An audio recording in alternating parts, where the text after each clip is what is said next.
Good day mga ate, kuya, bunso, people, everybody in this world. Eto na naman tayo sa intro na yan. Muntik pa ako maupusan ng hininga doon na. By the way, it's me again for my third vlog of my real life, Real Ims. This is a day of my life as an ABM student. Monday nga ngayon at kailangan gumising ng maaga para makapag-vlog.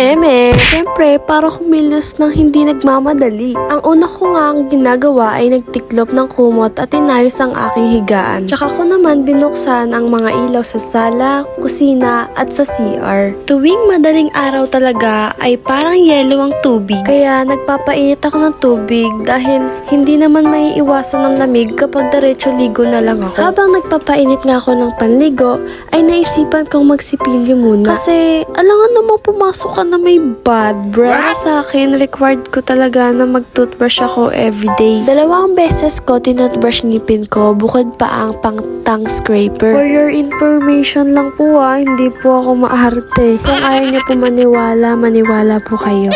Pagkatapos ko po magsipilyo ay pinatay ko na rin ang gasol. Okay na po kasi ang pinakulo kong tubig. Si mama po ay maaga rin nagigising para makaluto ng babaunin ko na kanin. Nakaligo at nakabihis na po ako rito ng PE uniform dahil Monday ang schedule namin sa PE. After so many daldal ay hindi na tumutulo sa tumbler ko ang tubig. Habang hinihintay ko ang niluluto ni mama ay nag-ayos muna ako ng buhok at itsura. Gumamit ako ng Hickory sunscreen para mukhang fresh pa rin kahit haggard na. Sinunod ko naman sa sunscreen ay naglagay ako ng konting lipstick sa labi at pisngi. Hindi po talaga kasi ako maalam sa pagme-makeup kaya ginawa kong blush ang para lang dapat sa labi. Gumamit din pala ako ng curler at mascara na binili ko sa TikTok. Halos ang mga gamit ko ay nasa TikTok shop lang. At kung magustuhan nyo ang mga ginagamit ko na sunscreen, mascara at iba pa, ay isearch nyo lang ang TikTok account ko. Sinunod ko nga palang ginawa ay nagmedyas. Oh, pinakita ko pa talaga pa ako Kung nagsasalita po sa namin, ibabash na ako. Alam nyo na po susunod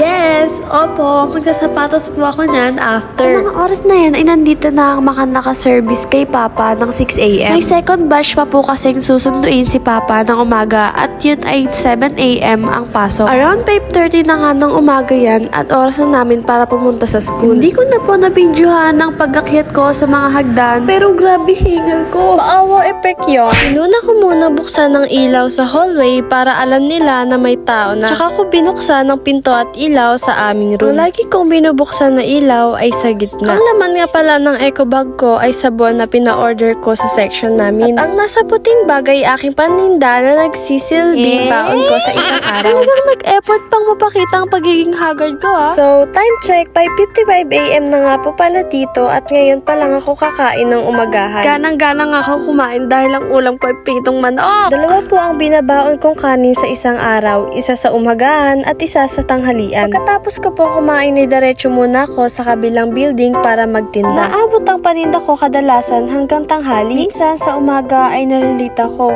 Buti na lang at napakaswerte ko sa naging advisor namin. Dahil alam niya ang kalagayan ko tuwing umaga sa pagtitinda. Hindi ko na po pala nasama sa video ang iba pang estudyante na bumili sa akin. Sobra din akong thankful dahil ang mga estudyante na nabebentahan ko ay mababait. Minsan pa nga ay sinasamahan pa nila ako para tulungang magdala ng ibebenta ko. At karamihan din sa kanila, nagiging kaibigan ko na. Ang bungad namin tuwing araw ng Lunes ay flag ceremony. Kaya kapag oras na para bumaba ng flag ceremony ay kumpulan po talaga kami sa hagdanan. Sa aming pagbaba ay hindi namin inaasahang kasama pala namin ngayong umaga ang Vice Mayor at mga ilang kapitan sa bayan ng Sila. After nga po ng flag ceremony ay nagsalita na si Vice Mayor at talagang maririnig dito ang masigabong palakpakan pagkatapos ng magsalita sa aming harapan.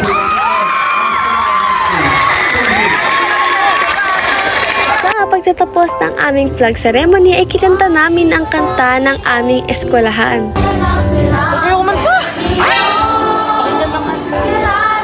Sa ating buhay ay lagi may kontrabida. Tulad ng taong kumontra sa pagkanta namin. Pagkatapos nga po ng aming pagkanta, ay diretso po kami sa aming room. Sa aming pag-akyat ay mag-8 na. Yun po ay oras ng UCSP roleplay namin. Pero hindi natuloy ngayong araw dahil humiling kami kay ma'am ng oras ng pagpapractice at dahil mabait si ma'am ay pinagbigyan kami. Sobrang saya ko dahil nakaubos ako ng paninda sa oras ng tanghali. Ang uwian po namin ay 3:15 PM.